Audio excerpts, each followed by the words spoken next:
record lagi sih. Gak bisa kayak YouTube. Konten ini masuk.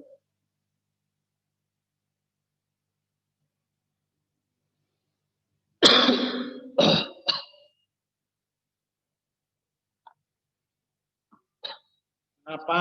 Kota apa metu maning? Air itu. Internet sok. No, internet. Mending kalau sing awal bang, screen-nya, sinang kae.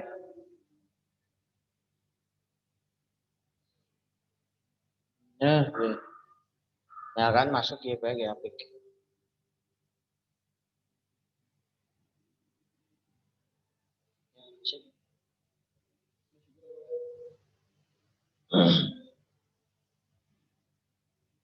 Assalamualaikum warahmatullahi wabarakatuh.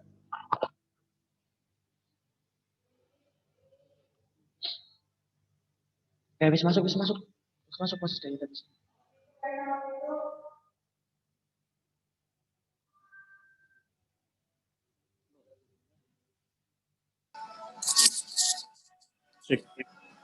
Ya. Suara saya kedengaran, Mas Dayat di sana? Ya, kedengaran. Kalau saya kedengaran. Aman mas.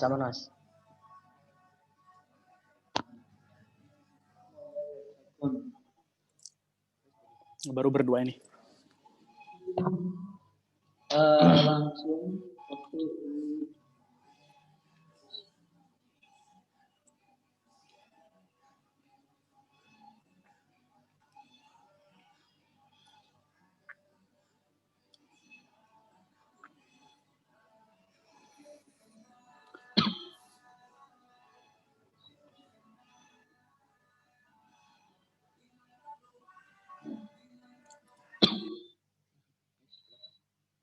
cek. Ini sudah dibagikan ya.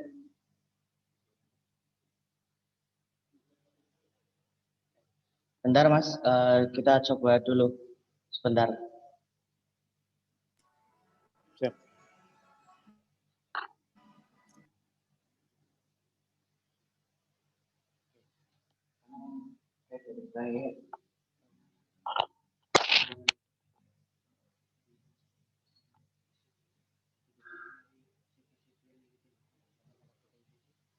Kita pilih itu.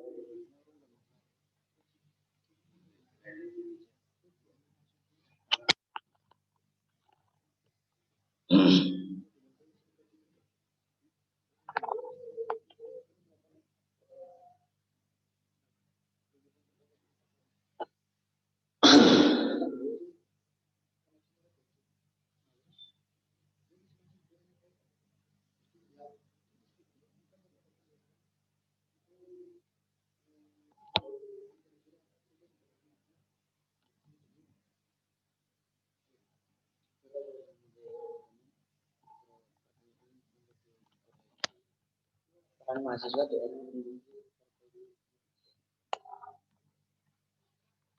cuma cari apa nih bu? Cek mas Abisana.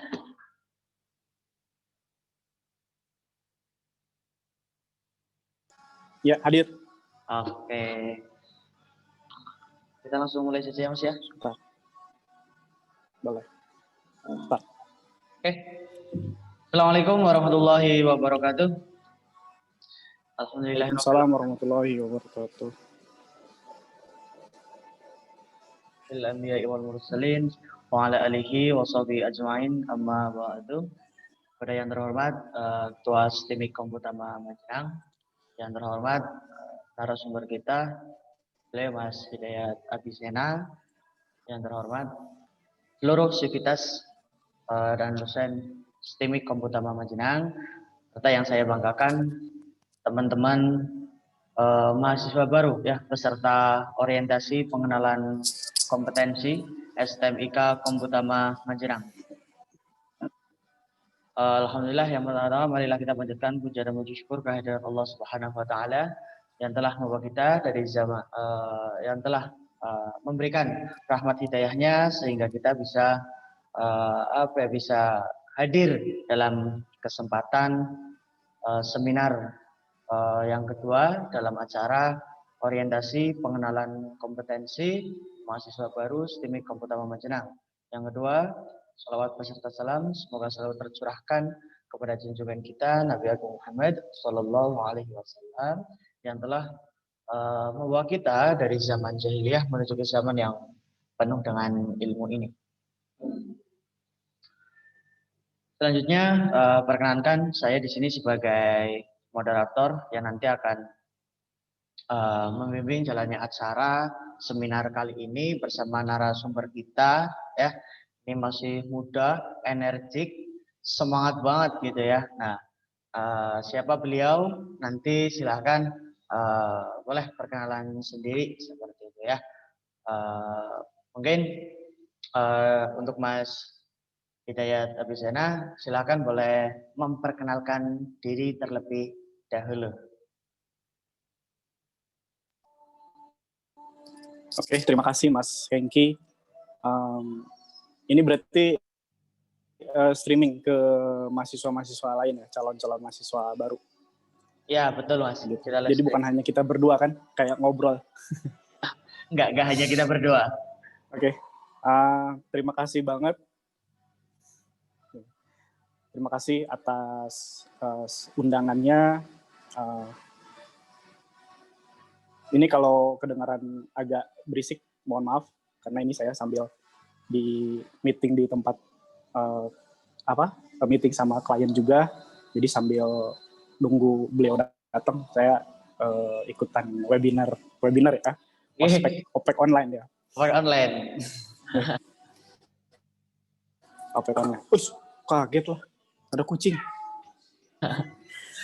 Oke, saya mulai saja. Bismillahirrahmanirrahim. Assalamualaikum warahmatullahi wabarakatuh. Waalaikumsalam warahmatullahi wabarakatuh. Pertama-tama saya ucapkan terima kasih banyak untuk Sivitas Akademika STIMIK Komputama yang sudah memperkenankan saya untuk ikutan di acara OPEC online ini untuk calon-calon mahasiswa baru STIMIK Komputama yang pastinya keren-keren banget gitu ya. Saya ucapkan selamat datang nih untuk mahasiswa-mahasiswa baru, selamat berpetualang di STIMIK Komputama karena saya sudah 2 kali berarti untuk ikutan acara OPEC ini dari tahun 2018 kalau tidak salah, kalau saya masih ingat gitu. Dan sampai sekarang masih sampai sekarang masih berinteraksi dengan beberapa mahasiswanya untuk ya sekedar tanya jawab, sharing-sharing dan lain sebagainya. Jadi saya senang banget bisa ikut terlibat lagi di acara OPEC ini dengan suasana yang berbeda ya, karena sebelum-sebelumnya saya datang ke kampus yang di Cimanggu, sekarang harus serba online dan harusnya saya pakai masker sih, tapi nanti jadi nggak kelihatan, disangkanya jadi kayak buronan yang lagi diwawancara malah. Enggak. Dengan suasana yang berbeda karena memang situasi sekarang lagi ada kena semua dampak pandemi dan semuanya harus menjaga protokol kesehatan masing-masing, terus acara-acara kerumunan kalau bisa tidak ada dulu. Tapi inilah sesuai topik gitu. Satu yang tidak disangka-sangka ini ternyata membuat kita harus beradaptasi. Contohnya ya saat ini yang harusnya OPEC-nya online, yang offline, calon-calon mahasiswa datang ke kampus, kemudian mengikuti kegiatan OPEC di kampus, sekarang malah jadi online. Semoga tidak mengurangi khidmatnya, manfaatnya, kemudian tidak mengurangi juga proses transfer informasi untuk calon mahasiswa baru yang akan beraktivitas selama 4-5 tahun ke depan di STIMIK Komputama. Kalau tidak salah sekarang berarti mau ke angkatan yang ketiga berarti sekarang ya? Angkatan ketiga. Mudah-mudahan. Gitu. Saya ingat nama-namanya dari mulai angkatan 1, 2, dan 3, tapi yang mau saya hai dulu untuk tim-tim BEM, anak-anak BEM, kalau ada, ya. Selamat bertemu kembali dan semoga kita bisa tetap diskusi lewat email. Banyak yang sering kontak saya lewat email untuk tanya-tanya dan lain sebagainya. Intinya ya senang banget lah sekarang walaupun kondisinya online, tapi semoga lancar kegiatan OPEC-nya dan kita bisa berbagi, bisa ngobrol nanti dalam beberapa menit ke depan. Kalau nggak salah mungkin waktunya kurang dari 40 menit ya. Jadi ini saya langsung aja ke topik atau gimana? Langsung aja ke topik ya. Sebelum ke topik, kayaknya share screen. Perkenalan dulu kali ya, Mas. Gimana? Sebelum ke topik, kayaknya perkenalan dulu kali ya. Ya ada di di slide saya udah siapkan untuk perkenalan. Tapi kayaknya saya harus di-set sebagai co-host. Nah ini saya nggak bisa share screen. Minta tolong Mas Hengki. Bentar.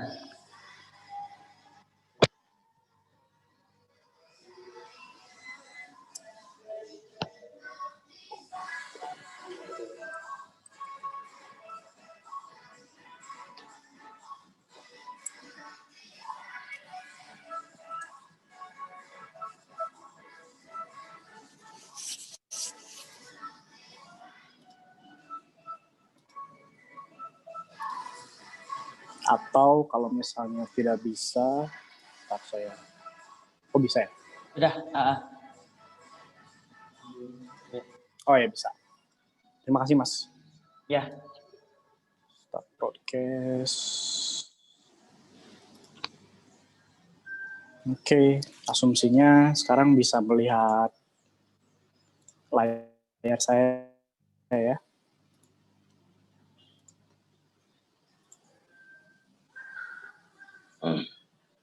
Oke, asumsi teman-teman semua bisa melihat screen yang sekarang saya tampilkan. Jadi hari ini kebagian topik tentang peranan mahasiswa sebagai role player, ya, pemain utama di era revolusi industri 4.0. Sebelumnya perkenalkan dulu, nama saya Hidayat Abisena. Teman-teman bisa panggil saya Sena. Saya ini seorang software developer, profesional IT yang sudah cukup lama juga. Dan untuk informasi, pertama kali belajar komputer itu justru di IKTI Komputama dulu gitu. Kemudian ya sekarang lebih ke programming. Itulah perkenalan singkatnya. Gitu ya. Nah, ini supaya kejar juga waktunya, saya langsung ke topik. Nanti kalau misalnya ingin kenalan lebih lanjut, boleh nanti lewat email atau lewat Twitter. Nanti ada di akhir akan saya share alamat email atau Twitternya. So, jadi revolusi industri 4.0, peranan mahasiswa di era revolusi 4.0. Ini topik yang menarik banget karena saya ingat tahun 2015 itu ketika kanselir Jerman namanya Angela Merkel, dia pertama kali mengenalkan, sebenarnya bukan orang yang pertama kali sih, sebelumnya tuh ada seorang profesor ekonomi yang membawa konsep revolusi industri 4.0. Nah, mulai diperkenalkan ke dunia tuh di dalam sebuah forum oleh seorang namanya Angela Merkel, ya, kanselir Jerman yang sekarang masih aktif, kalau nggak salah ya. Terus ya dia ngomong tentang revolusi industri 4.0. Waktu itu sih saya nonton tapi belum begitu ngeh ya, karena sesuatu yang ada di global luaran sana, di negara-negara maju, kadang-kadang telat, nyampe ke kitanya juga telat. Emang revolusi industri di Indonesia tuh sekarang udah nyampe ke berapa sih? Kok ujug-ujug udah ada yang keempat aja gitu ya. Nanti akan coba saya jelaskan atau ceritakan sejarahnya. Terus waktu itu saya mikir, emang apa sih, ngapain sih revolusi industri 4 tuh apa sih? Kalau diturunkan lagi ke level kita yang kehidupan sehari-hari, saya domisili sekarang saya di Bandung, kemudian teman-teman mungkin domisili sekarang di daerah Cimanggu, Sampang, Cilacap, ya Kabupaten Cilacap atau daerah Banyumasan gitu.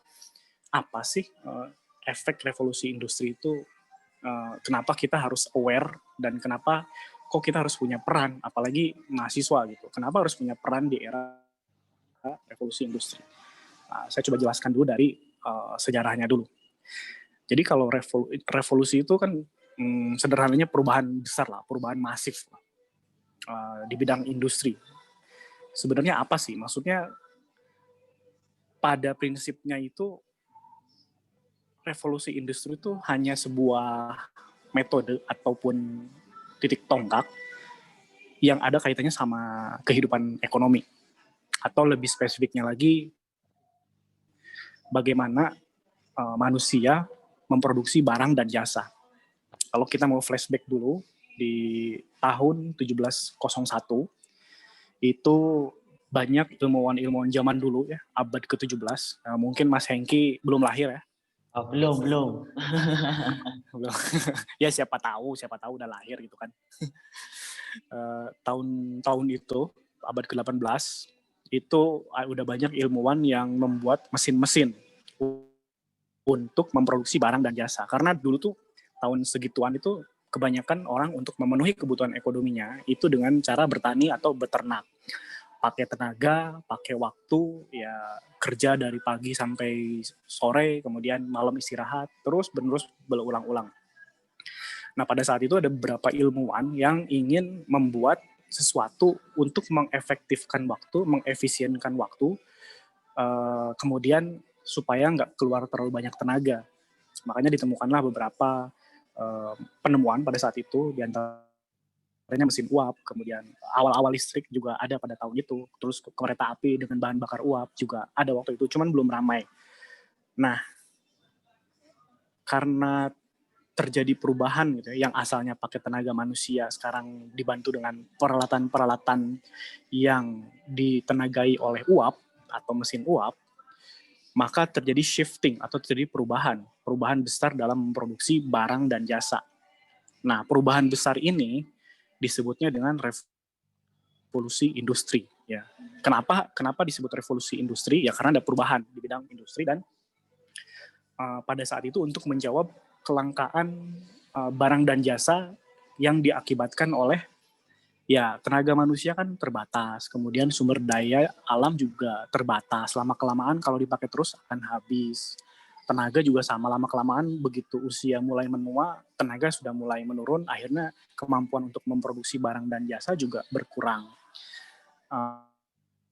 Makanya revolusi industri muncul ketika sudah banyaknya mesin untuk meningkatkan perekonomian manusia tanpa harus mengeluarkan banyak tenaga.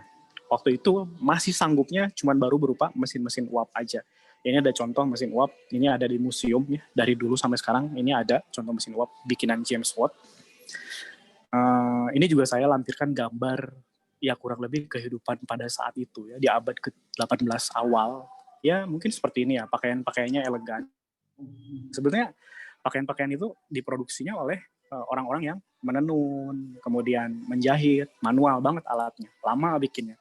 Mungkin untuk bikin pakaian tuh nggak bisa kayak sekarang beberapa hari hitungannya jadi pakaian, tapi sampai berbulan-bulan mungkin, karena harus ditenun, dirajut, dan lain sebagainya. Itu awal mulanya itu revolusi industri 1.0, disebutnya 1.0 karena memang pertama kali, yaitu pada tahun 1701 sampai dengan awal abad ke-18. Ya. Revolusi industri pertama kali dicetuskan oleh seseorang yang bernama James Watt, karena James Watt ini dia yang memproduksi banyak sekali peralatan untuk membantu meringankan pekerjaan manusia. Tujuannya buat apa ya? Tujuannya simple, untuk meningkatkan perekonomian. Ya. Gitu.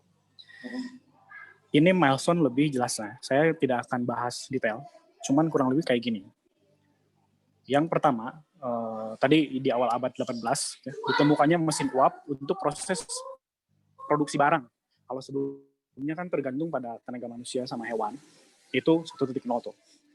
Lanjut lagi ke 2.0. Nah, di 2.0 itu tahun 1870 sampai 1914. Kayaknya juga Mas Hengki masih belum lahir. Gitu ya. Dan ini tonggak shifting dari 1.0 ke 2.0 itu baru ditandai dengan kemunculan pembangkit tenaga listrik dan industri otomotif. Nah, kalau dari sini aja kita sebenarnya udah bisa ngelihat perbedaannya.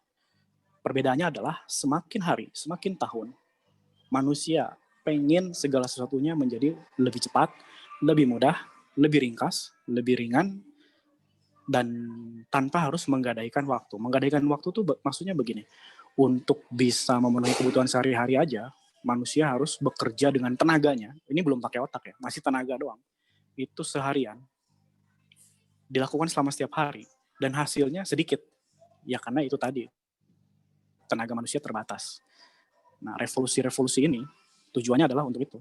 Dengan tenaga yang sedikit, tapi mesin-mesin yang bergerak, mesin-mesin yang diciptakan, pengen meningkatkan ekonominya, kalau bisa sih lebih tinggi daripada pakai tenaga manusia. Gimana caranya? Maka dibuatlah mesin-mesin atau penemuan-penemuan untuk memudahkan pekerjaan manusia. Ya. Jadi revolusi industri itu ujung-ujungnya sebenarnya urusan ekonomi. Ya, urusan ekonomi. Nanti akan kita bahas kita sebagai manusia, apa kaitannya dengan urusan ekonomi, gitu. Sebagai manusia lagi, sebagai mahasiswa, sorry. Kemudian di tahun 1970 sampai sekarang, jadi sekarang tuh sebenarnya masih masuk revolusi industri yang ketiga, terutama di negara-negara berkembang kayak di Indonesia. Kalau di negara-negara maju sih udah mulai ya revolusi industri yang keempat. Apalagi saya pernah baca itu di beberapa negara maju di Eropa itu malah sekarang udah revolusi industri yang kelima gitu kan. Wah, kayaknya bingung banget ya, yang keempat aja masih blank, ini udah masuk yang kelima gitu kan. Tapi gak apa-apa, itu sekedar istilah yang tidak harus bikin kita khawatir atau gimana-gimana ya. Cuman ada sesuatu yang bisa kita lakukan dengan kaitannya soal revolusi industri ini. Jadi sekarang tuh sebenarnya masih masuk revolusi industri ketiga, di mana kemajuan teknologi membuat mesin mulai menggantikan pekerjaan-pekerjaan manusia. Simpelnya gini deh, di beberapa kota besar, mungkin di Cimanggu juga sudah ada, kalau kita ke minimarket, itu ada satu mesin, kita sebut saja itu vending machine, untuk belanja, untuk membeli sesuatu, itu tinggal mencet-mencet mesin itu atau ngetap kartu, keluar tuh si belanjaannya dan lain sebagainya. Atau untuk ini mesin ATM misalkan, mesin ATM untuk mentransfer. Kalau dulu orang harus mengirimkan uang ke kerabatnya, mesti melalui ya katakanlah pos, di mana si tukang posnya itu masih pakai sepeda. Kebayangkan kalau orang mau ngirim uang dari benua Asia ke benua Amerika, itu kalau pakai sepeda berapa lama? Keburu uangnya habis di tengah jalan, keburu kebutuhannya keburu nggak ketutup lah segala macam. Nah, revolusi industri poin 3 itu lebih banyak ke kemajuan teknologi yang kita rasakan sekarang. Yang paling bisa kita lihat adalah yang setiap hari kita pegang, setiap bangun tidur. Jadi bangun tidur itu bukannya keluar nyari air wudhu, ini pertama kali dipegang barangkali. Saya ya, kalau teman-teman mungkin enggak. Kalau saya yang pertama kali dipegang adalah handphone. Beda jauh. Sama ya? Nggak beda jauh. Itu adalah hasil produk dari revolusi industri. Dari HP aja kita sekarang udah bisa online meeting seperti ini tanpa terkendala. Mungkin kendalanya adalah koneksi internet yang belum stabil ya. Jadi bukan cuma di kota-kota kecil, tapi di kota-kota besar juga kadang koneksi internet nggak stabil. Revolusi industri yang keempat ini masih ngomongin soal teknologi, tapi teknologinya yang lebih disruptif lagi. Nah, maksudnya disruptif itu apa sih? Intinya adalah lebih mengandalkan kreativitas manusia dan pembaruan dari teknologi-teknologi lama. Misalnya tahun 90-an, kalau Mas Hengki sudah lahir gitu ya, itu handphone mungkin segede-gede jebot, segede-gede gaban gitu ya. Jadi kalau mau nelpon tuh wow, gede banget gitu kan. Kalau sekarang handphone makin sini makin kecil, makin mini, makin mungil, tapi canggihnya canggih banget gitu ya, apalagi dengan adanya koneksi internet. Nah, itu namanya disruptif. Fungsinya sama, tapi makin kesini makin komplit, makin lengkap, ukurannya makin compact. Nah, kenapa ukurannya makin dibuat lebih compact? Karena ya itu tadi, untuk memudahkan pekerjaan manusia, mobilitas manusia, supaya tidak harus membawa peralatan berat. Gitu. Dulu mesin uap berat nih, kalau harus dibawa kemana-mana. Tapi sekarang lokomotif aja yang mesin uap itu mungkin hanya chipnya itu kecil gitu ya, untuk mentenagai sebuah kereta lokomotif gitu kalau sekarang. Nah itu disrupsi namanya, mengubah dari hasil kreativitas. Nah jika diperhatikan dengan seksama, adanya revolusi industri ini sebenarnya ya itu tadi, upaya manusia, kita, makhluk hidup yang namanya manusia, gimana caranya ningkatin kualitas kehidupan kita, karena sadar bahwa sumber daya kita tuh makin lama akan makin berkurang, gitu ya. Dari mulai gas bumi, minyak bumi, dan lain-lain sebagainya yang kita konsumsi untuk mentenagai kendaraan, kemudian mengoperasikan pabrik dan sebagainya. Lama kelamaan itu bakalan menipis, lama kelamaan akan habis. Jadi manusia berupaya untuk tetap meningkatkan kualitas kehidupannya dengan membuat revolusi alat-alat yang revolusioner. Nah, dengan perkembangan teknologi yang semakin canggih, maka di revolusi industri yang keempat ini yang dicetuskan mungkin resminya, saya bilang bisa disebut resminya tahun 2015, sudah banyak sekali peralatan-peralatan teknologi yang ukurannya semakin sini semakin kecil. Tadi aja pas sebelum saya ke tempat meeting itu sempat berkabar sama teman dari ITB, dia berhasil membuat alat untuk scanning suhu. Kan kalau sekarang musim corona gini, panas tubuh di scanning lewat mesin tembak itu termogan ya.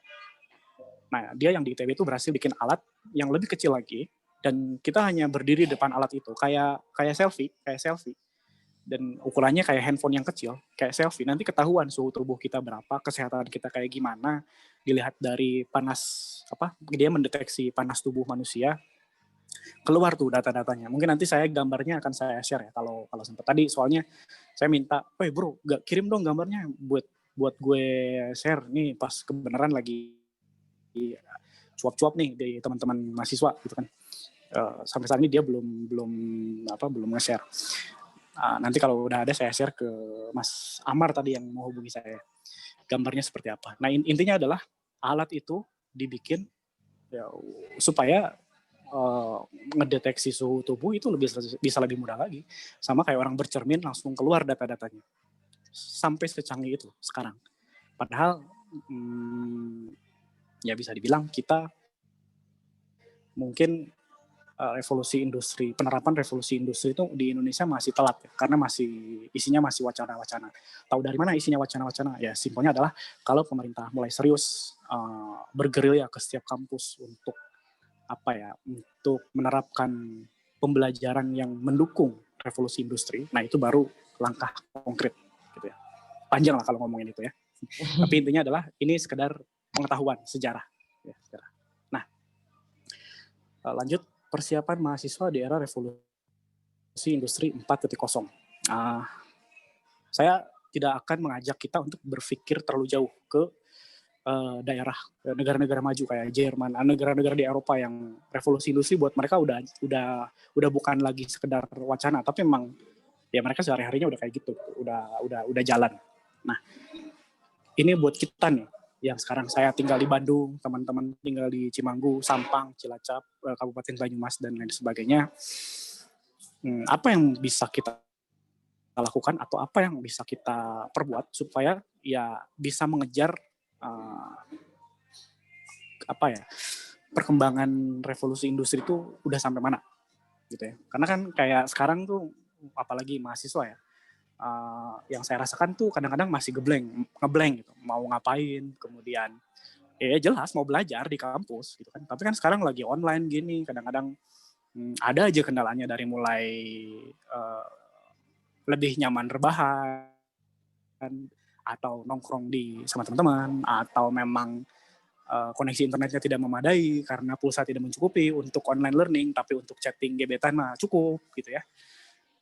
Kemudian Jangan ketawa Mas Hengki. Enggak. Nah, apa nih yang harus kita lakukan untuk mempersiapkan diri supaya kita bisa bisa tetap sejalan dengan revolusi industri ini. Yang pertama adalah penting untuk tetap haus akan ilmu pengetahuan. Saya balikin lagi ke konkretnya, ya. Kita yang tinggal di Cimanggu, kita yang tinggal di daerah Sampang dan sekitarnya, Cilacap dan sekitarnya, Majenang dan sekitarnya, tidak harus merasa minder dengan orang-orang yang sekarang kebetulan memang dia tinggalnya di kota-kota besar, mungkin kayak di Purwokerto dan lain sebagainya. Memang saya akui, untuk hal yang paling dasar aja seperti koneksi internet lebih stabil di kota-kota besar. Tapi buat saya itu bukan sebuah kendala, ya. Karena percuma koneksi internetnya stabil kalau hanya dipakai buat chattingan doang, sayang banget.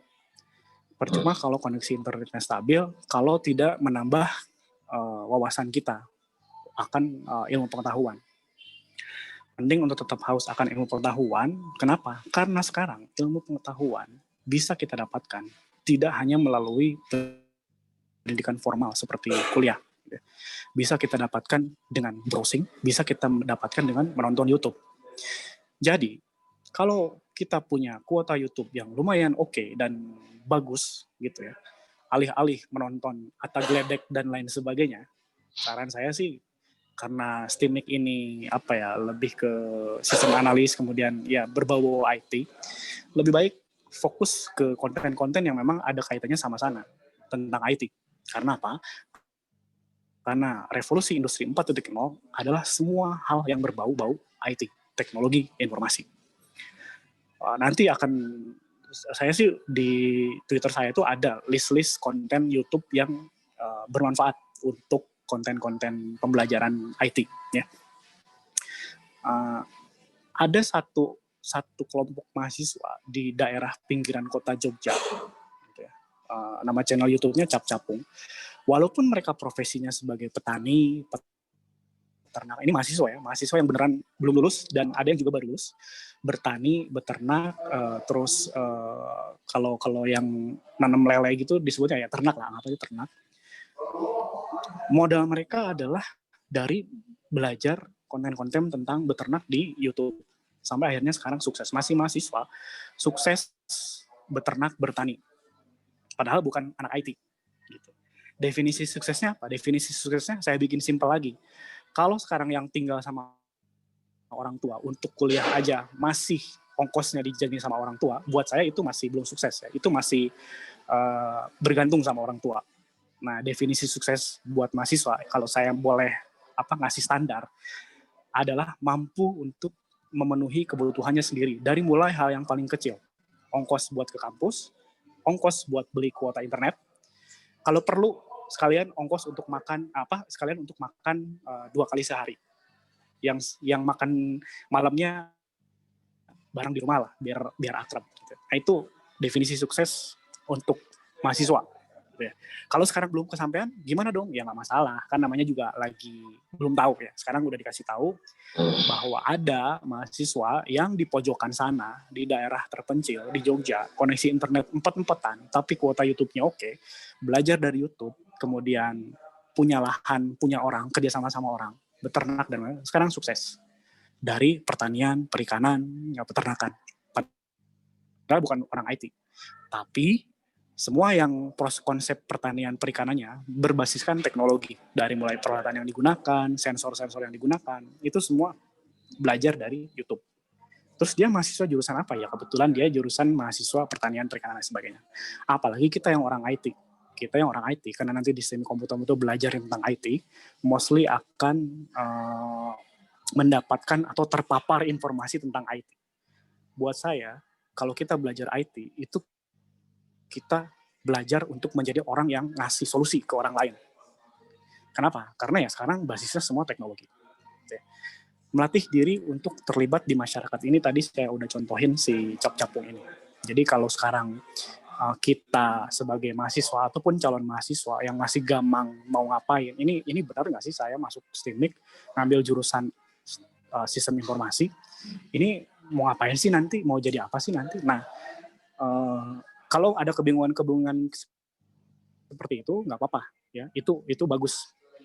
Yang nggak bagus itu justru kalau nggak bingung, karena kalau nggak bingung tuh berarti ya cuman ngejalanin hidup aja, mengalir begitu aja tanpa ada nilai-nilai. Saya tuh harus apa ya, saya tuh mau jadi apa ya. Nah, karena dari kebingungan itu akan memancing untuk kita mencari tahu, mencari informasi. Nah, saya kasih clue-nya seperti ini. Mumpung sekarang menjadi mahasiswa di STIMI Komputama itu identik dengan teknologi informasi, maka dunia kita sekarang adalah dunia IT. Kalau bisa, apapun yang dikonsumsi oleh kita, itu sesuatu yang hubungannya banyak soal IT. Supaya apa? Supaya kita spesifik, fokus, baik itu karirnya, kehidupannya, mau jadi apa. Karena dunia itu tuh luas banget. Ya, nanti akan saya mungkin kalau nanti ada sesi tanya jawab, bisa kita ngobrol soal profesi-profesi yang ada di dunia IT. Nah, terus gimana kalau misalnya walaupun sekarang kuliah di IT, tapi kayak nggak nangkep gitu ya ininya tuh ilmunya, kemudian kayak masih blank dan lain sebagainya. Ini mungkin buat mahasiswa senior nih, angkatan 2018-2019. Prinsipnya begini, semua skill untuk setiap profesi, mau profesi apapun, ujung-ujungnya harus belajar lagi. Jadi jangan heran ketika lulus kuliah, ternyata kita masih harus belajar lagi. Karena belajar itu adalah proses seumur hidup, tidak akan berhenti saat kita selesai kuliah. Saya sampai sekarang masih terus belajar, karena banyak yang saya nggak tahu, tapi saya tidak ingin tahu banyak hal. Saya cuma ingin tahu hal-hal yang kira-kira itu mendukung karir saya di dunia IT. Makanya informasi di luar IT itu hanya sebagai wawasan saja. Tapi informasi soal teknologi informasi, IT, itu buat saya jadi kayak makanan wajib. Gitu ya. Siap kerja. Terus persiapan apa yang harus kita lakukan lagi, mahasiswa di era revolusi industri ini? Anggaplah revolusi industri ini sekarang udah mulai kelihatan ya. Pokoknya hasil dari revolusi industri adalah teknologi sudah menjadi bagian dari kehidupan kita sehari-hari. Udah nggak aneh gitu. Yang selanjutnya adalah siap kerja, proaktif bekerja mandiri tanpa nunggu disuruh. Ini contoh konkretnya kayak gimana? Kalau sekarang di kampus ada kegiatan kemahasiswaan dan sudah dikasih tahu, tugas kamu A, B, C, D, ada yang sebagai mahasiswa, terus ada juga dosen yang ngasih tahu, kamu pelajari A, B, C, D. Nah, itu ya sudah tahu tugasnya apa, proaktif lah, bekerja mandiri tanpa harus nunggu disuruh selanjutnya. Karena terkadang begini, ketika dosen memberikan tugas ataupun soal-soal ataupun materi pembelajaran, itu pemancing supaya kita menggali informasi dari sumber-sumber lain juga. Untungnya sekarang dengan adanya YouTube dan internet, browsing Google, kita bisa dapatkan informasi yang kita inginkan dengan mencarinya. Proaktif tanpa nunggu disuruh. Kalau sudah tahu tugasnya apa, kalau belum tahu tugasnya apa, ya tanya. Gitu ya. Kenapa kita harus melakukan itu? Ya lagi-lagi, kalau misalnya ingin tidak tertinggal dengan apa yang terjadi dengan revolusi industri ini, ya mau nggak mau kita harus lakukan ini. Kenapa kok nggak mau kita tertinggal? Kan nggak harus juga kita. Saya nggak mau lah, biasa aja. Saya mah nggak mau menjadi orang yang bersiap menghadapi revolusi industri. Saya mau gini-gini aja, ya itu silakan, itu pilihan. Cuman kadang-kadang ketika pilihannya ingin yang mudah, kita dapatnya hanya yang biasa-biasa aja. Gitu. Hal-hal yang luar biasa dalam hidup kita, kualitas kehidupan yang luar biasa, itu jarang sekali didapatkan dengan hal mudah. Pasti ada upayanya, pasti ada effortnya. Buat bikin Indomie aja, minimal nggak bisa merem kemudian, bikinin Indomie dong. Iya kalau ibunya lagi mau atau lagi nggak ada kerjaan. Ujung-ujungnya kalau kita lapar, kita turun, kita bikin Indomie, masak Indomie langsung, nggak instan. Gitu ya. Jadi kalau ingin mendapatkan hal-hal yang luar biasa, itu pasti nggak mudah. Justru karena nggak mudah, kita secara pribadi jadi terlatih untuk menjadi orang yang memang punya skill, punya kemampuan, dan ada nilainya di mata orang lain. Jadi beda lah kalau orang melihat yang biasa-biasa aja sama orang yang kelihatan rajin, kemudian serba bisa, itu pasti orang akan lebih cenderung dekat ke orang yang serba bisa. Karena apa? Karena dia bisa membantu. Gitu. Dan orang yang serba bisa ataupun punya kemampuan lah, punya skill, biasanya kualitas kehidupannya beda sama orang yang memang nggak bisa apa-apa. Gitu ya. Kemudian apa yang harus disiapkan lagi? Teknologi akan berkembang terus, ya. Yang tadinya asing akan menjadi usang. Nah, maksudnya tuh begini. Kalau kita ngikutin teknologi itu mungkin akan kewalahan ya. Kalau saya sendiri programmer, kalau ngikutin teknologi itu setiap harinya selalu muncul teknologi baru. Itu saya akan kewalahan dan mungkin akan capek nggak jelas gitu. Nah, tapi saya memilih untuk mengikuti teknologi hanya sebagai wawasan. Tapi saya harus punya satu skill yang ibaratnya bakalan kepake terus dalam jangka waktu yang lama. Contohnya adalah skill programming. Skill programming ini secara prinsip dia bisa melatih critical thinking. Nah, critical thinking itu sesimpel gini. Sekarang, misalnya anggap aja sekarang hari Sabtu. Ada temen yang ngajak hangout di coffee shop, ada juga temen yang ngajak untuk kerja kelompok karena ada tugas yang harus diselesaikan. Misalkan, kalau kita nggak punya critical thinking, mungkin akan jadi galau gitu, bimbang. Yang satu teman penting juga karena mungkin di coffee shop harus ada yang harus diobrolin, yang satu juga penting karena memang tugas belum selesai. Nah, kalau nggak punya kemampuan critical thinking, pasti bakalan bimbang galau tuh, pengen nyenengin dua-duanya, padahal kita harus milih gitu. Nah, kemampuan memilih itu datang dari terbiasa untuk berpikir kritis atau critical thinking. Ngelatihnya gimana? Ngelatihnya dengan programming. Makanya saya ngajak teman-teman nih yang di Komputama, sebisa mungkin ya programming itu dipelajarin, bener-bener dipelajarin, bukan untuk jadi jago ya, tapi untuk supaya ngelatih supaya kita bisa memutuskan sesuatu dengan cepat, dengan kritis. Jadi keputusan itu datangnya memang dari pertimbangan yang kritis, bukan dari karena nggak enak sama teman, bukan karena nggak enak sama orang tua, atau nggak enak sama yang lain gitu ya. Biasanya hal-hal yang nggak enak tuh, oh saya gini nggak enak ya ke sini, itu kitanya tersiksa, temannya juga jadi tersiksa karena kita nggak sepenuh hati menjalankannya. Apa mau seumur hidup kita menyiksa diri sendiri karena bimbang akan pilihan-pilihan yang sebetulnya kalau kita punya kemampuan berpikir yang kritis, pilihan-pilihan itu kita akan jalanin, mau tidak mau. Apa mau kita mau galau seumur hidup hanya karena nggak tahu harus berbuat apa. Supaya tahu berbuat apa, gimana caranya? Latih berpikir, kemampuan berpikir kritis. Caranya gimana? Caranya dengan belajar programming. Kemudian persiapan yang harus dilakukan adalah efektif dalam berkolaborasi. Nah ini nih saya turunin lagi ke hal yang kehidupan kita sehari-hari di kampus atau di lingkungan pertemanan. Bisa jadi dalam seminggu ajakan main itu banyak gitu, kemana-mana. Main yuk ke sini, main yuk ke sini. Mungkin karena jiwa-jiwanya masih jiwa-jiwa pengen main. Malum kan, baru-baru lulus SMA, pengen main ke sana kemari. Itu malum, itu wajar-wajar aja, itu sah-sah aja. Cuman begini, mau sampai kapan? Mau sampai kapan? Karena ada orang di saat kita lagi asik-asik bermain, dia asik mengembangkan kualitas kehidupannya, skillnya, belajar. Bukan nggak boleh main, boleh-boleh aja. Tapi porsinya tuh kalau bisa lebih banyak mengembangkan diri, mengembangkan skill daripada main. Gitu.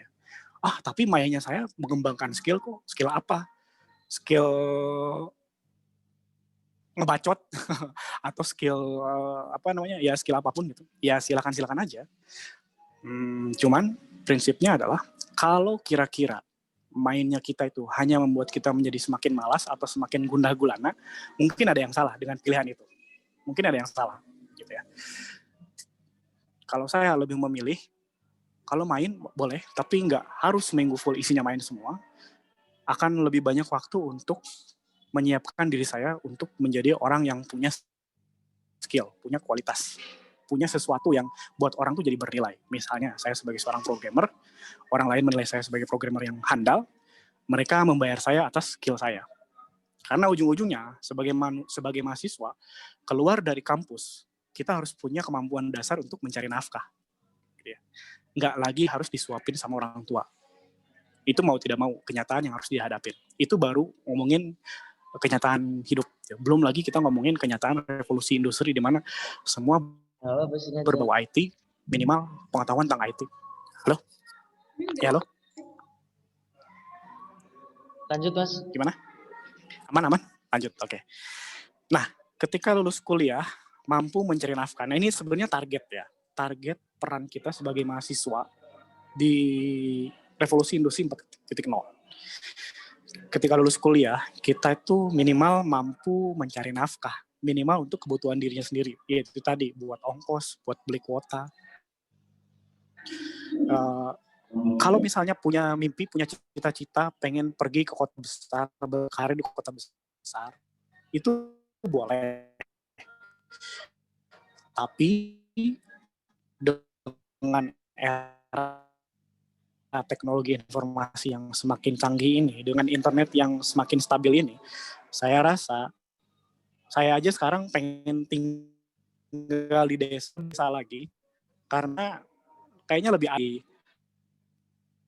jadi untuk selalu jadi yang terbaik gitu. Itu capek, kadang-kadang capek. Tapi kalau hidup desa, somehow kita tuh ngerasa hidup itu cukup gitu. Supaya hidup itu cukup, kebetulan teknologi informasi makin canggih, kita bisa bersaing dengan orang-orang yang ada di belahan dunia manapun di desa.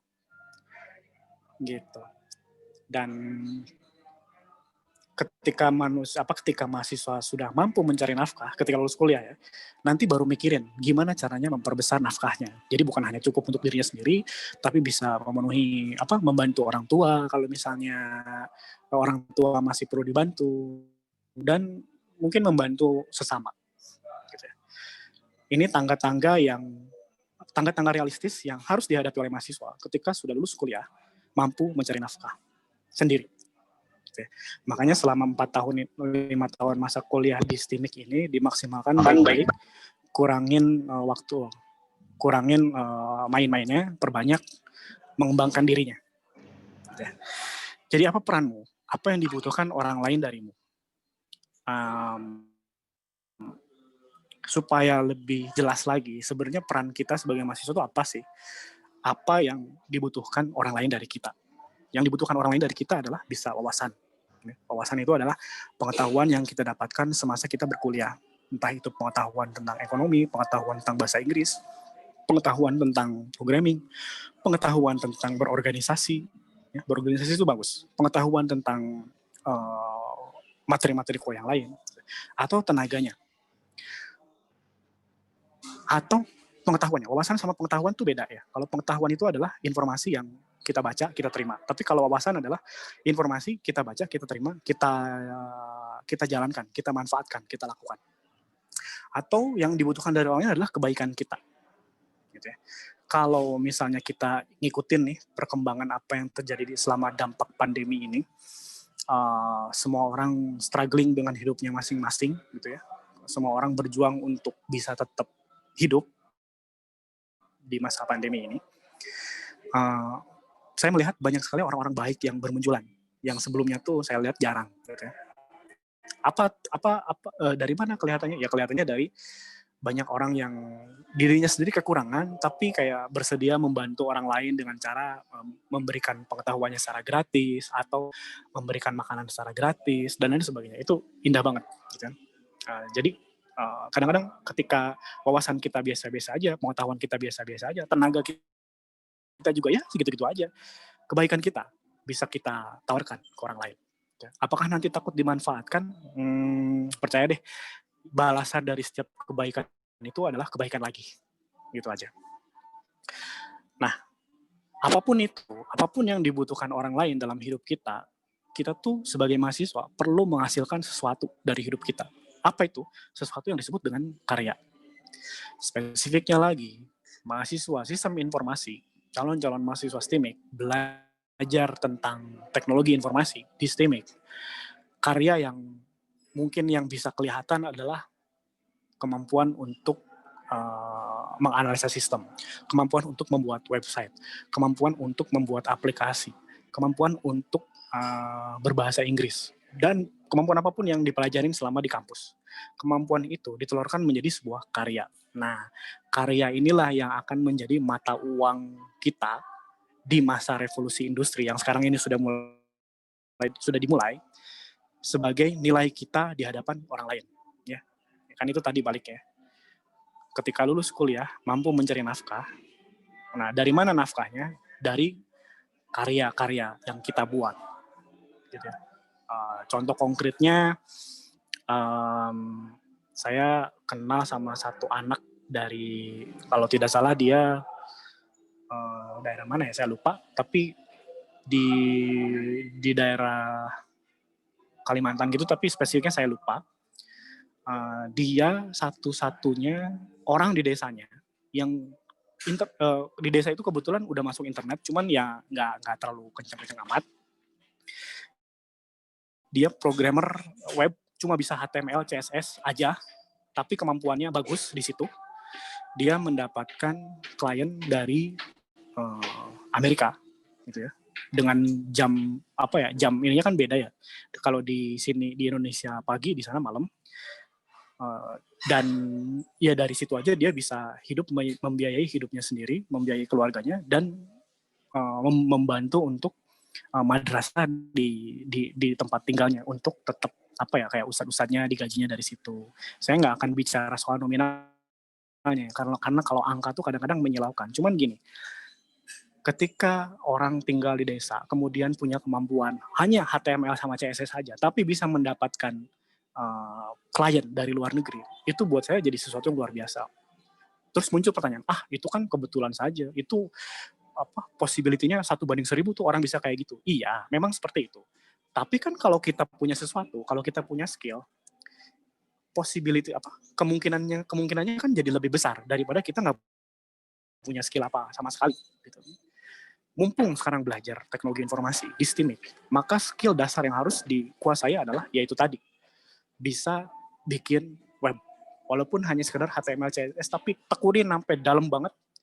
Karena HTML, CSS itu sesuatu yang wajib banget dikuasain oleh mahasiswa jurusan IT terutama.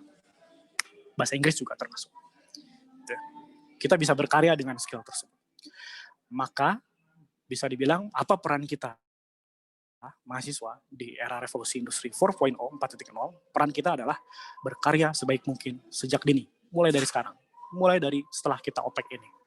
Belajar yang baik, ikutin semua tugas-tugas yang diberikan oleh kampus, main secukupnya, jangan habiskan waktu dengan bermain, karena sekarang di mana dunia serba online, pendidikan serba online, waktu main kita jadi lebih banyak daripada waktu belajar. Ketika nanti kalian sudah nggak kuliah lagi, waktu belajarnya justru akan jauh lebih sedikit karena harus kerja dan sebagainya. Akhirnya yang adalah kita menyesali kenapa dulu kita tidak belajar sebaik mungkin. Dan ingat, belajar itu tidak cukup hanya dari materi kuliah saja, tapi kita bisa belajar dari konten-konten bermanfaat di YouTube atau di internet. Mungkin nanti kita bisa bahas ya, apa saja konten yang bermanfaat dan bagaimana cara kita supaya bisa punya karya. Mungkin di sesi selanjutnya atau di obrolan di luar OPEK ini. So itu saja singkat ya dari saya. Kalau ingin komunikasi lebih lanjut bisa ngobrol di Twitter atau ke email ya, hidayat.abisena@gmail.com. Ini di sini saya lupa nggak menuliskan emailnya.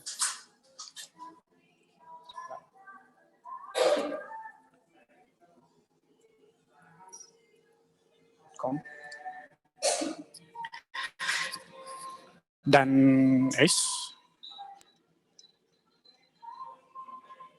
ini lah ya email saya, silakan untuk kita berkomunikasi di sini.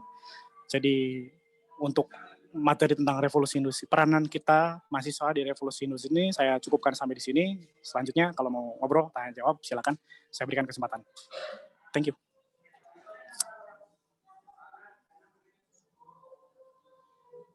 Mas Inggi.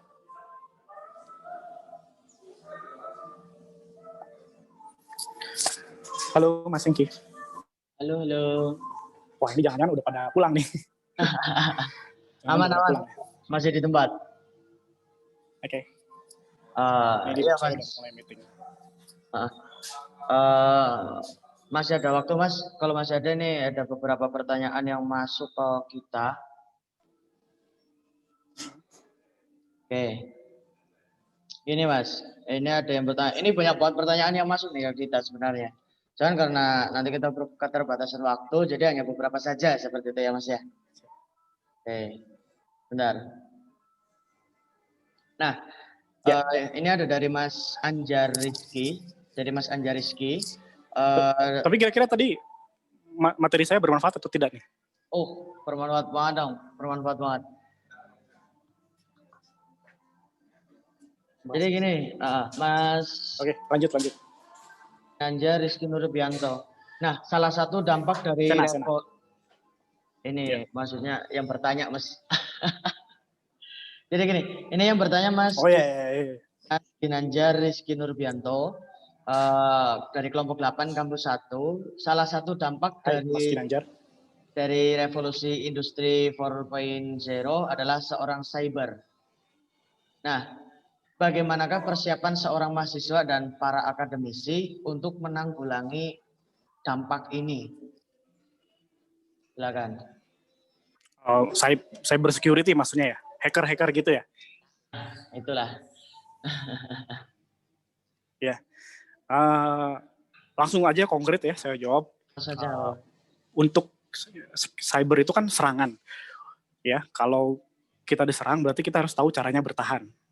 Nah, supaya tahu caranya bertahan adalah gimana kita harus tahu nyerang itu kayak gimana caranya. Nah, secara teknisnya mungkin di STIMI Komputama juga ada, mungkin jurusan teknik jaringan biasanya, jurusan teknik jaringan itu bagaimana kita menyerang sistem. Ya,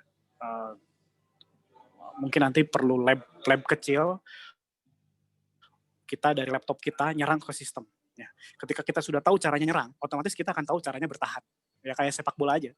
Kalau punya strategi untuk menyerang, taunya nyerang kayak Barcelona, tiki taka, MU kick and rush, MU kalahan mulu sekarang. Liverpool gegen pressing. Ketika tahu teknik itu, otomatis kita tahu caranya bertahan. Seperti Jose Mourinho, tahu caranya bertahan, parkir bus dan lain sebagainya. Jadi di masa cyber ini, cyber security dalam kaitan sama hacking, ketika kita ingin defense bertahan, disebutnya ethical hacking atau white hacker, kita harus jadi black hacking dulu, jadi hackernya dulu. Nah, kalau praktek langsung jadi hacker itu kan langsung resikonya ini banget ya, vital banget, karena bisa langsung dipenjara. Nah, itu ada di kampus ataupun di pembelajaran manapun, itu ada lab kecil, isinya cuma laptop sama laptop, gimana caranya tembus ke laptop itu dengan beberapa teknik hacking. Ini menarik sih, mungkin kita bisa bikin sesi-sesi kayak gini gitu ya, teknik hacking, karena saya juga lumayan sering ngehack juga, karena dulu website saya sering dihack sama orang. Akhirnya saya belajar cara ngehack dan lain sebagainya, ya sekarang tahu caranya bertahan. Cuman tetap aja, kalau dihack sama orang yang jago banget sih, saya game for juga. Tapi intinya adalah, tahu dulu caranya ngehack, supaya kita bisa menangkal hacking itu. Mungkin kalau ada sesinya, boleh deh kita webinar kayak gini khusus tentang teknik-teknik hacking. Gitu Mas Ginanjar tadi ya. Oke, insya Allah besok dari tim BEM gitu ya, kita agendakan lagi dengan Mas Dayat untuk membahas masalah ini. Siap ya? Oke, ini ada pertanyaan lagi Mas. Seru. Ini pertanyaan yang bagus nih. Ini dari Mbak Sylvia gitu ya. Apa tindakan manusia setelah mengetahui bahwa perkembangan teknologi dapat menggantikan pekerjaannya? Nah, ini pertanyaannya, Mas. Iya, betul. Sylvia ya? Sylvia, thank you. Pertanyaannya bagus banget. Apa tindakan manusia setelah mengetahui perkembangan teknologi bakal menggantikan pekerjaannya? Iya benar, banyak banget sekarang yang asalnya dikerjain sama manusia, sekarang dikerjain sama robot. Banyak yang di PHK. Tapi yang kayak gini tuh nggak bisa dilawan. Gitu. Yang kayak gini tuh nggak bisa dilawan. Kita ya nggak bisa ngelawan, kecuali beradaptasi. Misalnya orang tua kita petani, generasi orang tua kita agak misalnya kurang terpapar sama teknologi informasi, yang bisa beliau lakukan adalah ya bertahan hidup dengan cara bertani, dengan cara yang konvensional. Tapi kita sebagai anak-anaknya, sebagai anak muda, kita nggak bisa ngelawan itu. Oke lah, orang tua kita nggak bisa bertahan terhadap gempuran teknologi, tapi minimal secara pelan-pelan bisa beradaptasi. Toh orang tua kita sudah bisa menggunakan handphone, smartphone gitu ya, sudah biasa gitu. Jadi sebenarnya kalau diajarin itu nggak akan kaget bertahan hidup di era gempuran teknologi informasi. Intinya adalah kita nggak bisa ngelawan yang kayak gitu kecuali beradaptasi. Itu Mbak Selvi. Oke, terima kasih Mas Dayat. Nah, ini ada pertanyaan lagi dari Mbak Suci, Mas. Ada pertanyaan lagi Mbak Suci. Dari Mbak Suci. kendala apa saja yang membuat tim Moya Hexagon sempat merasa badai gitu loh. Merasa ada apa ya? Intinya membuat tim Moya sempat merasakan badai, dan bagaimana cara memotivasi tim agar lebih bangkit lagi untuk membuat program dan menjadi programmer yang selalu bermanfaat untuk orang lain. Seperti itu, Mas. Wah, ini keren. Padahal tadi saya nggak cerita soal Moya Hexagon, tapi keren. Jadi sekarang ini, detik ini, saya lagi ada di masa yang sulit banget. Apalagi dengan dampak pandemi corona. Memotivasinya juga lumayan, ngangkat tim itu lumayan berat gitu ya. Harus keluar ongkos buat ngangkat tim, bukan nggak cukup hanya motivasi ya, tapi dengan ongkos juga. Kemudian berat banget. Tapi satu hal yang kalau kita sebagai pemimpin, ya satu hal yang harus kita lakukan adalah buat diri kita sendiri nggak down. Kehidupan itu akan menghantam kita sampai jatuh berkali-kali. Itu selama kita tahu caranya buat bangkit, kalau saya sih nggak terlalu khawatir.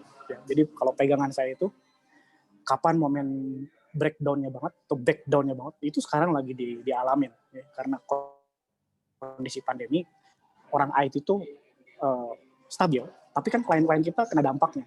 Ketika mereka kena dampaknya, kemampuan untuk membayar kita juga kena dampaknya. Artinya banyak invoice-invoice yang nggak cair lah gitu. Itu lumayan bikin saya stres juga.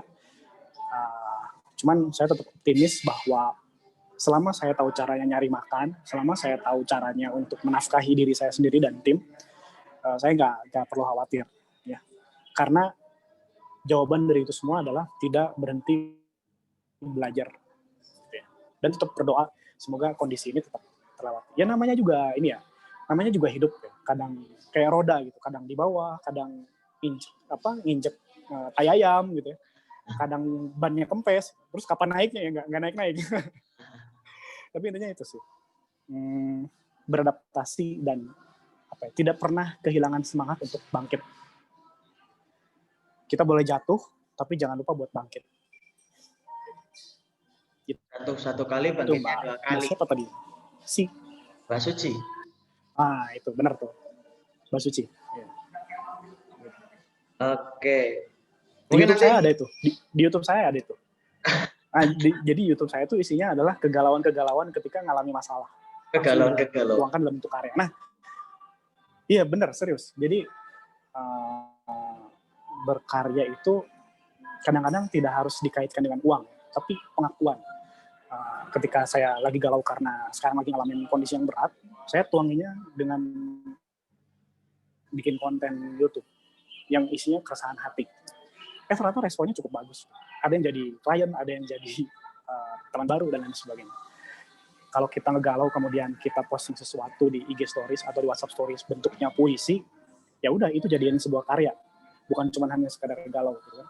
Galau kalau nggak jadi royalti itu sayang banget. Gitu. Galau kalau nggak jadi profit sayang banget. Gitu. Hanya orang IT seperti ini ya Mas ya. Galau itu pun bisa jadi profit gitu ya. Betul. Kadang-kadang hacker-hacker itu orang-orang galau semua. Putus cinta, dia nge-hack website orang, isinya puisi. Salah gua profit lagi. Puisi. Udah nge-hack, dapat profit lagi. Kalau saya tahu orangnya itu langsung kena delik hukum. Oke. Gitu. Mas Hidayat, katanya tadi kan dari Mas Amar sendiri itu katanya Mas Hidayat itu nanti jam 12:30 ada acara lagi seperti itu ya. Jadi kesepakatan acaranya masih di sini sih. Kesepakatan aja nih Mas dengan Mas bisa nanti mau selesai jam berapa kayak gitu. Kalau kita sih memang jadwal ya mungkin gimana? Ya mungkin sampai 12:30 aja. Karena saya kan sudah klien saya udah dari bawah tuh. Dan kita mulainya 12:30. Kayak gitu. Jadi sebenarnya nggak kemana-mana. Jadi santai aja. Saya kira Mas bisa nanti mau cepat-cepat atau gimana seperti itu. Kalau masih banyak waktu kan? Enggak. Ini masih banyak sekali pertanyaan yang masuk ke kita gitu Mas. Mungkin sampai 12:30 boleh. Nanti setengah jam ini paling kita gunakan untuk tanya jawab saja dari teman-teman ya gitu ya Mas. Boleh. Oke. Ini Mas, ini pertanyaan dari Mas Fajar Prayitno. Dari Mas Fajar. Mas Fajar. Pertanyaannya, bagaimana peluang dan tantangan seorang mahasiswa di era 4.0 yang harus benar-benar diperhatikan? Oke. Yang harus diperhatikan adalah rasa malas. Ini tantangannya. Karena dunia tuh nggak akan nunggu kita untuk bangkit, atau dunia itu nggak akan menunggu kita untuk punya semangat. Dunia itu akan tetap berjalan. Saat kita putus cinta, dunia tetap berjalan. Saat kita nggak punya uang, dunia tetap berjalan. Lingkungan sekitar kita tetap berjalan. Tantangan terbesarnya itu rasa malas diri kita sendiri. Makanya dari awal saya tekankan, selalu haus akan ilmu pengetahuan, belajar, gitu. Membaca, mengamati. Karena itu tadi, tantangannya itu apa ya? Rasa malas. Jangan sampai kita kepepet untuk maju, berkembang, ketika posisi kita lagi jatuh banget. Misalnya, amit-amit gitu ya, ekonomi kita semakin memburuk, kita nggak punya orang tua, nggak bisa membiayain hidup makan kita sehari-hari. Nah, jangan sampai kita semangatnya pas lagi kepepet itu. Bisa, cuman kayaknya stresnya double-double gitu. Ya udah mikirin buat makan sehari-hari, mikirin buat ongkos, mikirin gimana caranya dapat penghasilan, mikirin caranya gimana bisa kuliah dengan tenang. Itu kayaknya bebannya jadi makin berat. Makanya di awal saya tekankan, kalau sekarang nggak tahu mau ngapain, mau jadi apa, mau terlibat di apa, mumpung sekarang kuliah di IT, udah mendingan fokus segala satunya tentang IT aja dulu. Sampai nanti di tengah jalan kita ketemu minat kita tuh yang sebenarnya itu apa. Ya. Karena percuma kita tahu minat kita, tapi kita nggak punya kemampuan untuk menjemput rezeki, itu sayang. Maksudnya akan banyak kepikiran macam-macam gitu. Iya, jadinya makin galau. Jadi tantangan terbesar adalah rasa malas. Kaitannya sama revolusi industri adalah revolusi industri sebenarnya dibuat supaya orang malas makin sukses. Nah, tapi tipe orang malas seperti apa yang menurut definisi revolusi industri bisa sukses? Ya, tipe pemalas yang dia tahu cara memanfaatkan teknologi. Gitu ya.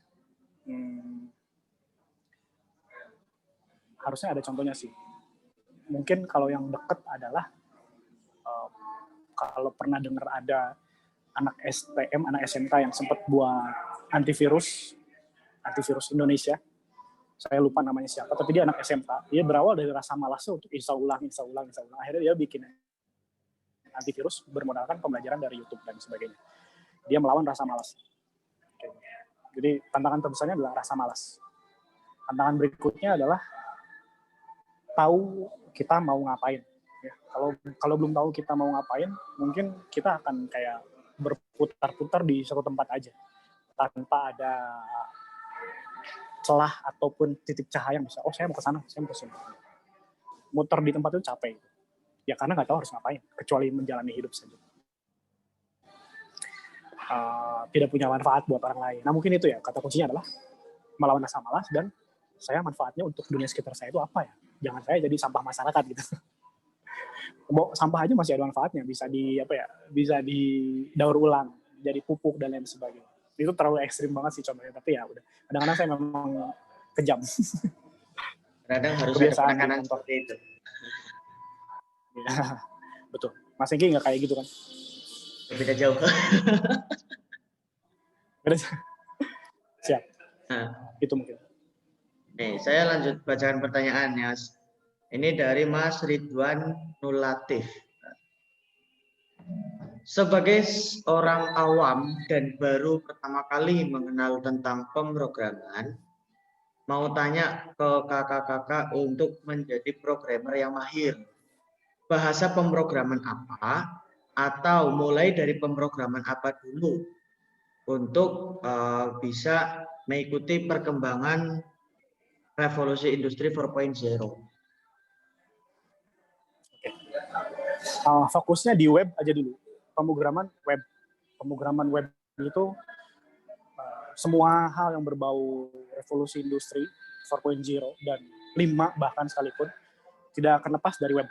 Intinya mau itu jadi aplikasi mobile dan sebagainya, itu pasti ada webnya. Jadi bahasa pemrograman yang harus dikuasai, yang paling basic banget adalah HTML dan CSS. Itu wajib banget, harus bisa sampai melotok kalau perlu. Nggak usah dihafal. Saya sampai sekarang ngoding HTML CSS itu nggak pernah ingat gitu, lupa terus. Jadi sambil buka contekan. Dan nggak masalah, yang penting kan outputnya gitu, bukan hafalannya. Terus yang kedua adalah nanti bisa lebih lanjut lagi, bisa belajar entah itu JavaScript atau Python, bahasa pemrograman Python. Ya, cuman intinya gini, nggak harus jadi programmer. Selama kita punya karya yang bisa kita manfaatkan dari ilmu yang kita dapatkan di kampus, itu udah satu poin tersendiri. Tapi kalau nanya bahasa apa yang harus dipelajari, fokusnya ke web programming pemrograman berbasis web. Bahasa yang harus dikuasai minimal banget HTML, CSS, dan JavaScript sekalian. Sampai melotok. Nggak usah cemas itu tuh apa barang itu seiring berjalannya waktu atau mungkin kita juga bisa adakan sesi-sesi seperti ini online untuk saya jelasin HTML, CSS itu secara langsung. Gitu. Kalau nggak bisa datang ke kampus. Karena toh selama ini masih online juga. Jadi kita kayak sesi-sesi kayak gini itu boleh banget sih kalau mau diadakan. Mungkin setiap 2 minggu sekali atau seminggu sekali jalan online kayak gitu. Kalau jujur, kalau saya tuh pengen teman-teman yang di STEMIC itu ini sih, minimal tuh tahu, minimal tuh bisa bikin website hasil karya sendiri. Jadi bukan cuma download, install, tapi minimal bisa punya kemampuan itu. Karena apa? Karena itu bisa jadi profesi gitu. Profesi yang kita duduk di depan laptop, di kamar kita, pakai koneksi tethering, tapi jadi duit gitu. Bukan berarti profesi yang lain nggak boleh dijalani, boleh-boleh aja. Cuman mumpung kuliah di IT, itu aja yang difokusin. Kalau terlalu banyak cabang pikiran tuh nggak kecapek. Capek iya, tapi nggak ada hasilnya. Tapi kalau fokus satu, capek iya, tapi ada hasilnya, dan hasilnya berharga. Itu paling. Oke. Oke, jelas suara saya Mas ya?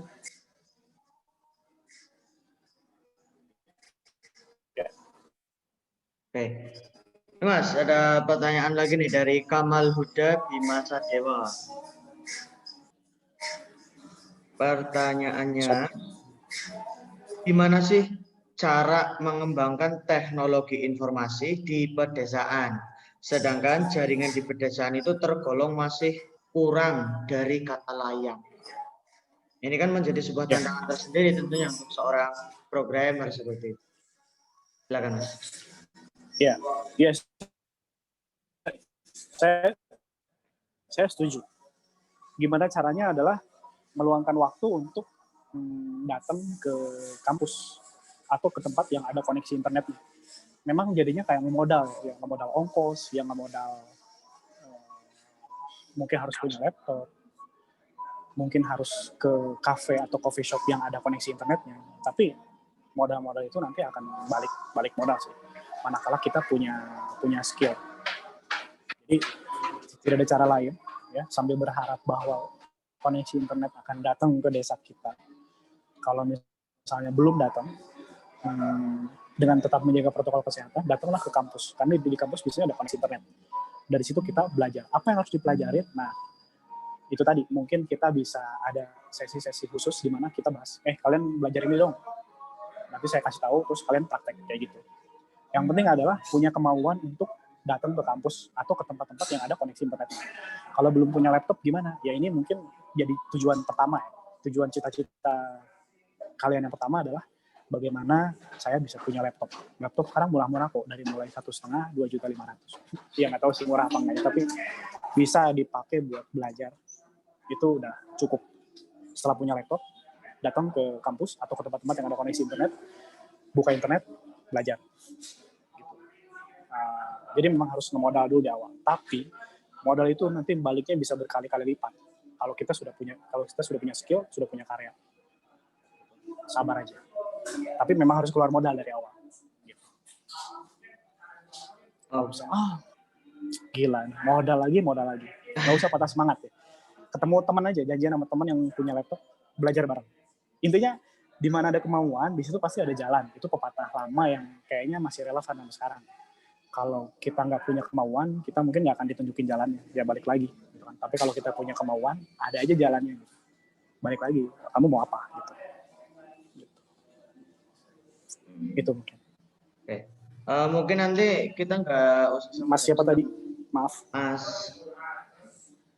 Kadewa. Ya, Mas Dewa. Ini Mas, ini ada kabar baru. Okay. Ya.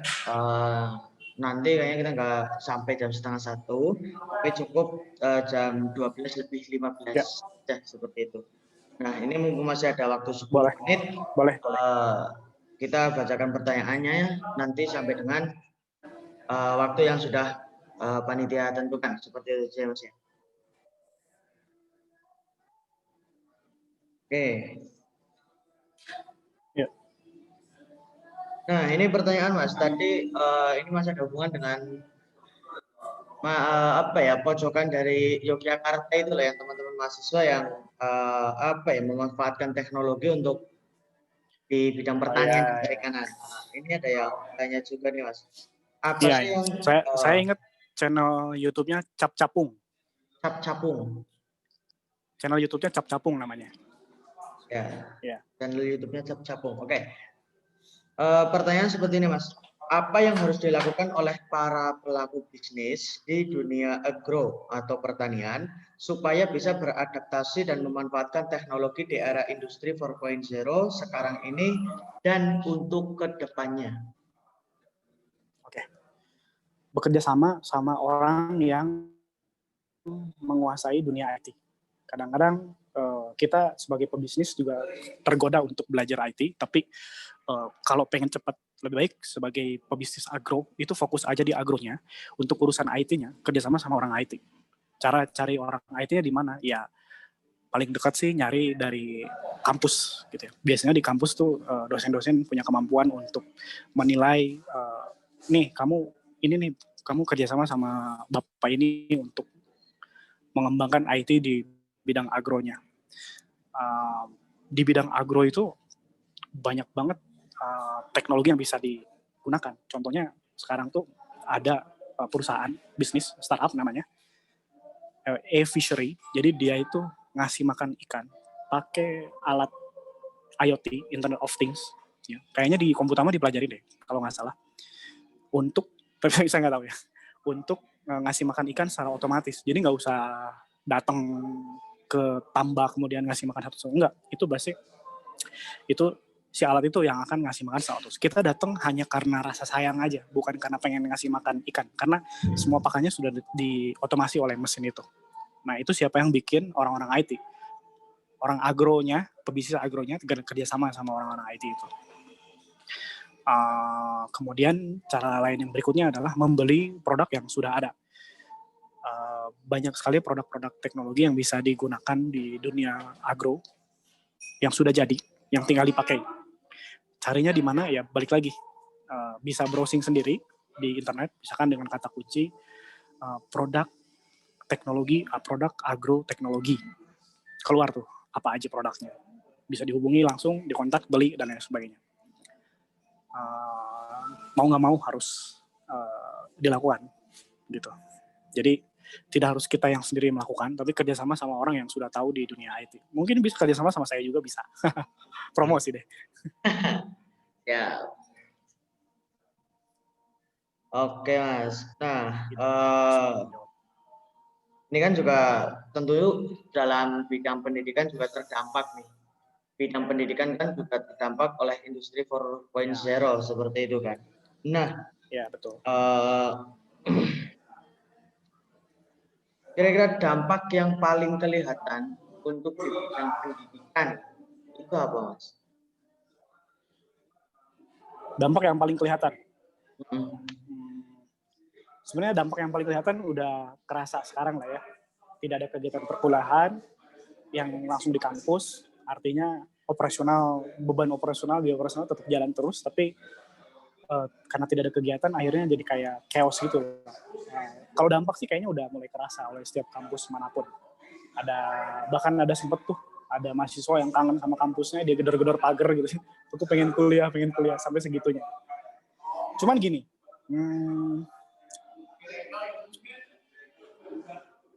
dampaknya sekarang udah kelihatan. Yang bisa dilakukan untuk beradaptasi itu apa? Kayaknya memang apa ya? Lebih fokus pada pendidikan jarak jauh aja untuk sekarang. Lagi-lagi, vaksin untuk corona ini mungkin sampai 2022 masih belum ditemukan. Itu menurut WHO ya, tapi saya sih berharapnya secepat mungkin. Gitu. Jadi mungkin kondisi seperti ini akan bertahan selama 2-3 tahun kemudian. Kalau saya berharapnya pengen secepat mungkin, kalau bisa besok kelar. Gitu. Tapi kan realistisnya adalah saya sudah mempersiapkan diri dari sejak awal tahun itu akan ada yang kayak gini, itu karena memang udah kelihatan gitu dari akhir tahun kemarin. Jadi sudah mempersiapkan diri semua tim untuk bekerja secara remote dari rumah masing-masing demi keamanan. Sisanya adalah saya beradaptasi aja. Nah, untuk dunia pendidikan tuh mulai beradaptasi dengan bagaimana kampus bisa membuat sistem learning management system (LMS) yang bisa diakses online oleh mahasiswanya. Itu aja, fokus ke tools-nya. Dosen bikin konten pendidikan, masukin ke sistem itu, diakses oleh siswa. Ujian online sekarang udah biasa. Kemudian itu metode ya, cara. Tujuannya tetap satu, bagaimana mahasiswa punya kemampuan untuk mencari nafkah nanti setelah lulus kuliah. Kalau kata saya sih kayaknya tujuan kampus itu ya, tapi mungkin dari pihak kampus punya tujuan lain. Cuman saya sebagai mahasiswa kayaknya kalau dari awal diajarin cara mencari nafkah dengan apa yang saya kuasain, itu mungkin ketika lulus saya nggak akan bimbang mau ngapain, tapi saya udah jadi solusi buat masyarakat gitu.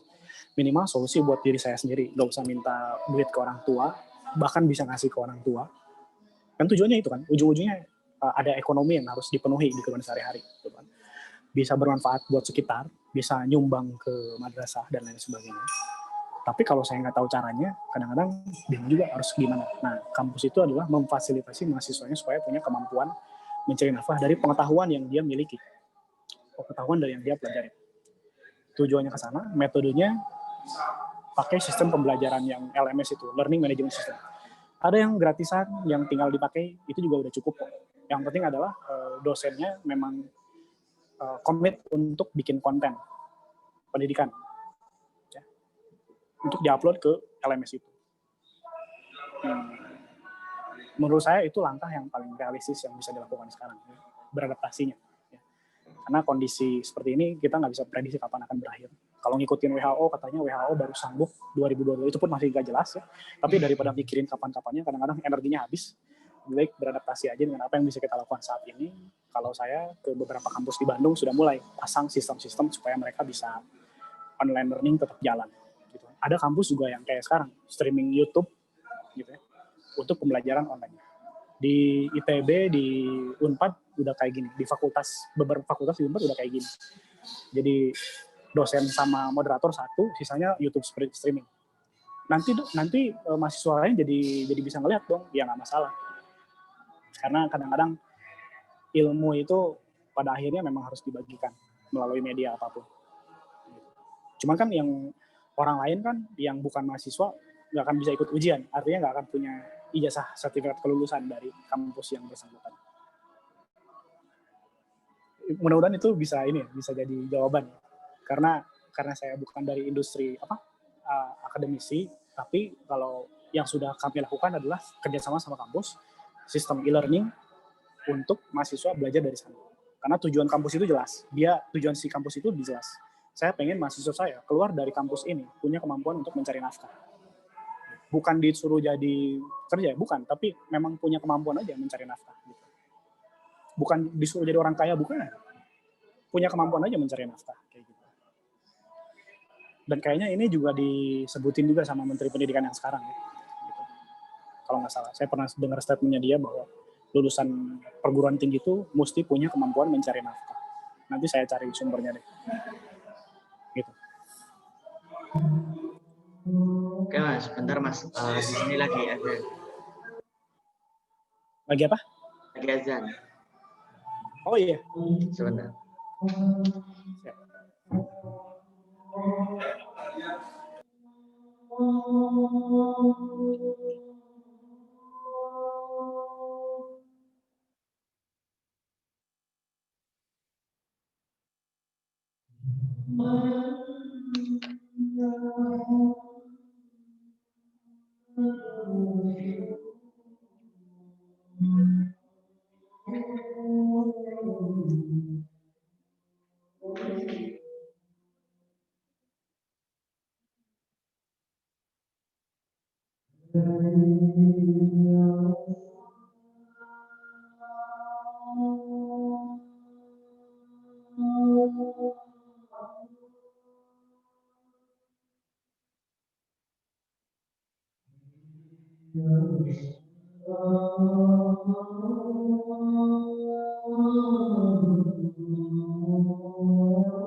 Cek Mas Dayat. Oke. Ini satu pertanyaan lagi Mas. Ini menurut saya pertanyaan bagus banget nih. Ya, dari tadi bagus-bagus ya. Bagus-bagus semua. Ini bagus banget. Ya. Ini dari Saya Mbak. sampai lapar nih. Dari Mbak Tamami Rohmah. Pertanyaan adalah bagaimana cara memperkenalkan revolusi industri 4.0 kepada orang yang belum siap dengan era tersebut, terutama pada masyarakat pedesaan dan pondok pesantren. Oke. Saya fokusnya ke pondok pesantren aja dulu. Kalau masyarakat pedesaan, biasanya mereka punya kebijaksanaan hidup sendiri, punya punya nilai-nilai tersendiri. Bagaimana caranya hidup. Kadang-kadang revolusi industri nggak terlalu berpengaruh, tapi bagi masyarakat pedesaan yang penting adalah bisa mencari nafkah setiap hari, kemudian bisa ya tetap survive, dan kadang-kadang revolusi industri itu juga bukan sesuatu yang menyeramkan juga ketika memang itu kita tidak siap menghadapinya. Nah, cuman bagi generasi muda dan apalagi yang ada di lingkungan pesantren, kalau misalnya di pesantren para asatiznya atau kiai-kiainya bisa menerima internet masuk ke pesantren, itu sudah awal yang bagus sebetulnya. Bagaimana kalau tidak menerima dan selama di pesantren kita nggak dapat tuh akses ke internet untuk kita belajar banyak hal di luar pendidikan pesantren. Nggak masalah. Kalau kita sudah tahu sekarang bahwa dengan adanya revolusi industri ini yang ada kaitannya sama internet, kita bisa beradaptasi, mungkin kita bisa pelajarinya saat di luar lingkungan pesantren. Jadi gimana caranya supaya di lingkungan pesantren bisa aware terhadap revolusi industri ini? Saya rasa bukan soal kesadarannya atau bukan apa-apanya, tapi bagaimana internet itu bisa masuk ke lingkungan pesantren, kemudian bisa dijadikan semacam sebuah mungkin kurikulum atau gimana ya, kurikulum pendidikan berbasis teknologi, gitu aja. Itu bisa datangnya dari santri-santrinya, atau bisa datang juga dari ustazah yang sudah misalnya dia kuliah sambil ngajar dan di perkuliahannya itu dia kenal tentang revolusi industri, gitu kan. Tidak ada kewajiban untuk kita bisa tahu soal IT. IT ini kaitannya sama revolusi industri, tapi alangkah lebih baik kalau dunia pesantren bisa mengkonsumsi internet dengan baik dan benar. Ya, ada akses internet aja dulu. Itu aja udah jadi pintu masuk. Gitu. Udah jadi pintu masuk. Karena kan ke pesantren itu kalau nggak salah nggak boleh bawa handphone ya, santri-santri. Cuman ya sebandel-bandelnya kadang santri ada aja tetap sembunyi-sembunyi, handphonenya disembunyi di mana gitu. Pasti ada. Atau ya pasti ada. Artinya yang kayak gitu kadang-kadang nggak bisa dilawan. Di pondok itu berbagai macam orang dari berbagai macam latar belakang. Semua tuh kayak punya pengaruhnya sendiri, punya bawaan pengaruhnya sendiri. Tapi kalau internet bisa dibuka, bisa dapatkan akses di pesantren, itu kayaknya udah jadi awal yang bagus. Itu aja dulu yang perlu diyakinkan. Bisa nggak internet masuk menjadi konsumsi sehari-hari di internet? Realnya lagi gimana? Ya ada wifi lah. Di internet ada titik-titik spot wifi gitu ya. Itu sih. Tapi lagi-lagi tidak harus, tidak wajib ya. Karena ada sisi lain dalam kehidupan ini yang juga harus diperkuat, yaitu sisi bahwa ya, dunia ini hanya senda gurau semata. Revolusi-revolusi itu tujuannya hanya untuk bagaimana orang meningkatkan kualitas kehidupannya secara ekonomi. Tapi kadang-kadang hidup ini nggak hanya soal ekonomi doang. Ada banyak hal di hidup ini. Jadi tidak wajib. Ya. Kalau misalnya ada wifi di pesantren, itu hal yang bagus. Artinya pesantren memberi ruang kepada mahasiswa, santri-santrinya untuk untuk mengenal dunia luar seperti apa lewat teknologi. Mantap. Mungkin itu. Agak susah saya ngejawabnya, tapi semoga tersampaikan. Insya Allah membantu, Mas. Mas Hidayat, mungkin karena waktu sudah jam 12:22 nih, karena sebentar lagi juga Mas Hidayat mau mulai acara selanjutnya. Mungkin hanya itu teman-teman sharing kita pada siang hari ini gitu ya, bersama dengan Mas Hidayat Abisena dari perusahaan Maya Hexagon seperti itu ya.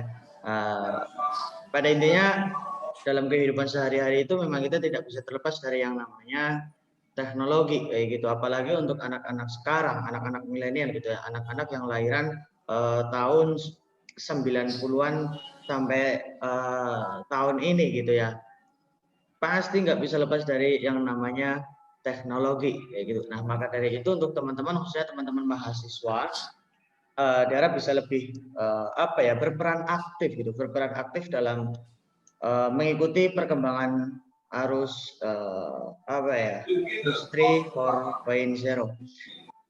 Terlebih hanya seperti itu saja teman-teman. Banyak kesalahan dari saya, mohon maaf yang sebesar-besarnya. Mungkin dari Mas Hidayat mau ada kata-kata penutup?